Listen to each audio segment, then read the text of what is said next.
Hey everybody, welcome to At Home with Music. I'm Leon Olguin. What makes a songwriter truly great? Is it selling out stadiums as a singer-songwriter, racking up dozens of Grammys as a recording singer-songwriter artist? Is it being a lyrical genius or having some kind of supernatural gift for melody? Maybe you can already think of some songwriters you know that seem to have this gift for writing beautiful melodies. Well, is it that? Is it something more? Something timeless? Well, I'd like to introduce you to someone that I consider to be one of the greatest songwriters who ever lived. A fellow by the name of Franz Schubert, a composer who in his short, brutal life constantly struggled for money and recognition and died when he was only 31 years old. But in that brief time, he wrote over 1,500 pieces of music, including more than 600 songs that were for all intents and purposes hit songs. Many of these songs are still performed and recorded today. You can find them all over YouTube. I want to show you why I believe this 19th century musical genius, a man who for much of his life couldn't even afford his own piano, might be the greatest songwriter to ever live. And I want to talk about how his work stacks up against the legends of our time. To really understand Schubert's genius, you first have to wrap your head around the sheer volume of his work. It's almost unbelievable. Between the ages of just 17 and his death at 31, he wrote around 600 songs. And in the classical world, they're called Lieder. I don't know if I'm pronouncing that German word correctly, but it's basically songs. Well, let's put that in perspective, though. 600 songs. That's an average of about 40 songs a year for 15 straight years. In his most productive year, 1815, he wrote over 140 songs and followed that up with another 100 or so the next year. On a single day in October 1815, he wrote 8 different songs. He wrote so many songs that sometimes he would hear a song and say, hey, that's a great song. Who wrote that? And then it turned out that he wrote it. And he had to be reminded of what he had written. He wasn't just writing some kind of formulaic paint-by-numbers type of songs. This was a young composer with a creative fire that was so intense. It's hard to even imagine. He had a friend named Ferdinand Hiller. Hiller remembered visiting Schubert one day and seeing piles of fresh manuscripts just scattered around his room. Hiller was amazed by this, and Schubert just said, well, I compose every morning. When one song is finished, I begin another. So you can picture him just scribbling away on manuscript paper. He's done. He throws it on the pile. Apparently, Schubert never had writer's block. He just had this relentless, disciplined drive. He would write from early morning until the afternoon every day. And he would often then spend his evenings with a circle of friends who would gather to hear his latest songs. And so they would all get together at these parties that, I got to make sure I pronounce this right, they were called Schubertiaden, basically a gathering devoted to Schubert's music. And so during Schubert's lifetime, these events were generally informal, unadvertised gatherings held in private homes. Getting back to the sheer volume of his songwriting, not to mention his other works, because he also wrote symphonies, he wrote piano sonatas and waltzes and dances for piano. Well, imagine a modern-day artist today putting out 4 or 5 classic albums worth of material every single year for over a decade, and doing it while basically broke, often crashing at a friend's house for a place to stay. Other composers of the time were carefully building their careers, and Schubert, unfortunately, was not able to do that. But he was in a state of constant creation, driven by some inner force that just caused music to pour out of him. He once famously said, "I was born for nothing but composing." But this manic productivity wasn't just about quantity. Buried in this explosion of music was a revolution in what a song could even be. Now, before Schubert came along, a song was usually pretty simple. You had the singer who sang the melody, and the piano played along in the background. The voice was the star, and the piano was just the backdrop. Nothing really wrong with that, but that's how it was. But Schubert changed that. He changed it forever, really. He was the first songwriter to really get the idea that the piano could be an equal partner in telling the story of the song. He took the piano from a background instrument and made it a co-star. He used the piano parts of his songs to paint pictures, to build atmosphere, to get deep into the psychological truths of the lyrics. You know, he started his songs. Schubert didn't write lyrics, of course. He was primarily a composer. And so he would take these lyrics and set them to music. His first masterpiece was written when he was 17. And the English translation of the title is called Gretchen at the Spinning Wheel.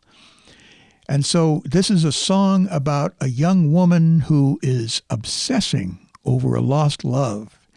And throughout the whole thing, the piano plays this restless, circling figure. It sounds just like the whirring. The whirring? It just sounds like a spinning wheel. But it's more than that. It's the sound of her own obsessive thoughts turning over and over in her mind. And when Gretchen remembers her lover's kiss, the piano just stops for a second, like her whole world has frozen. Then it starts up again, even more agitated than before. I encourage you, find a full performance of this online. There are lots of them out there. This wasn't just background music. The piano was telling the story with sound on a whole other level. There's another iconic song he wrote, and the English title of it is The Elf King. It tells the terrifying story of a father racing on horseback through a storm with his dying son, who says he's being haunted by a supernatural creature. And you hear this figure.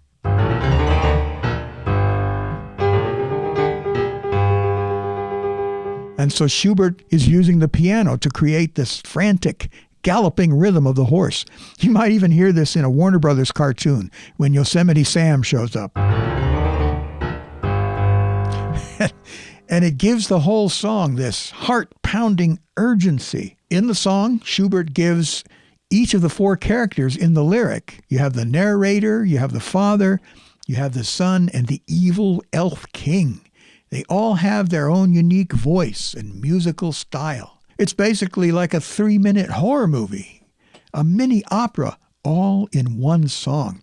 It's really something. You need to go listen to that one as well. One of the biggest game changers that Schubert invented was what we now call the concept album.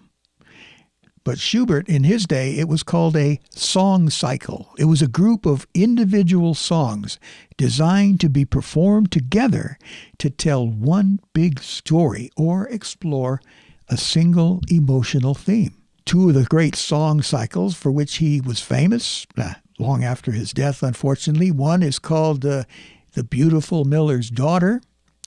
There's another song cycle called Winter Journey. I'm not really attempting to pronounce these in German, but nevertheless, these are monumental achievements. Winter's Journey, for example, was written just a year before he died. And it gives us a picture of a brutal journey into the soul of a heartbroken man wandering a bleak, frozen landscape. 24 songs in this album, if you like, this song cycle that explores despair, loneliness and resignation with raw, unflinching honesty. It follows a single story, with each song adding a new layer of emotional depth. This was a totally radical idea at the time. It's basically, I believe, paved the way for everything from Pink Floyd's The Wall to the Beatles doing Sgt. Pepper or The Who doing Tommy. These are modern-day song cycles. These albums are essentially a group of songs that are meant to be listened to from beginning to end. Now, I know a lot of people don't listen to albums that way, but I think they're missing out. These concept albums are meant to tell a story, explore a concept, create a mood. In fact, I'm going to include a link to an article from Rolling Stone magazine, the 50 greatest concept albums of all time.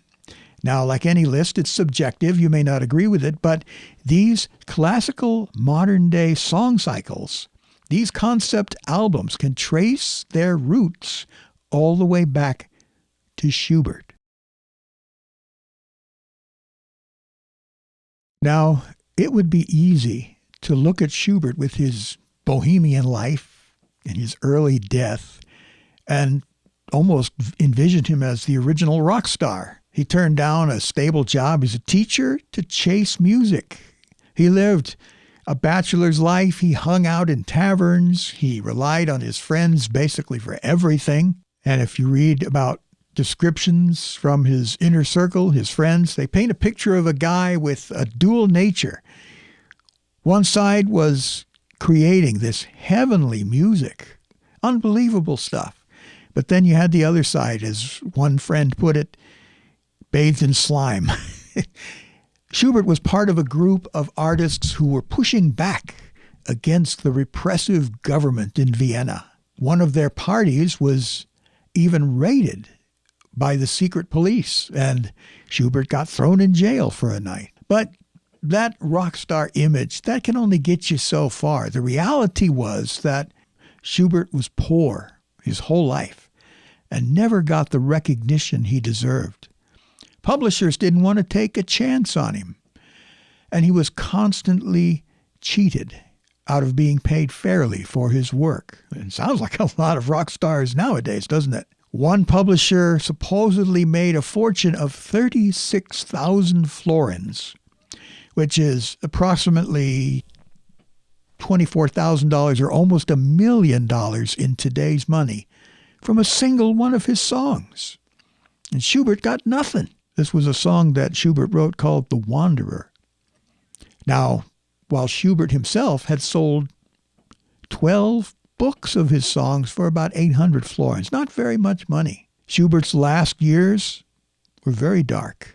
He likely contracted syphilis around 1822, and his life became a back and forth between hope and despair. He wrote to a friend one time, "I feel myself to be the most unhappy and wretched creature in the world. Imagine a man whose health will never be right again, to whom love and friendship have nothing to offer but pain." Schubert passed away in 1828, officially from typhoid fever. He was so broke that his friends had to pool their money to pay for his funeral. He had only one major public concert of his own work just 8 months before he died. With the money he made, he was finally able to buy his own piano.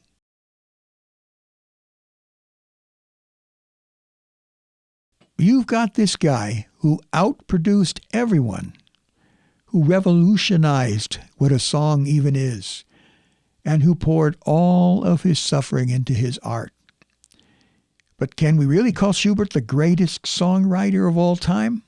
How does he actually stack up against the giants of the modern era?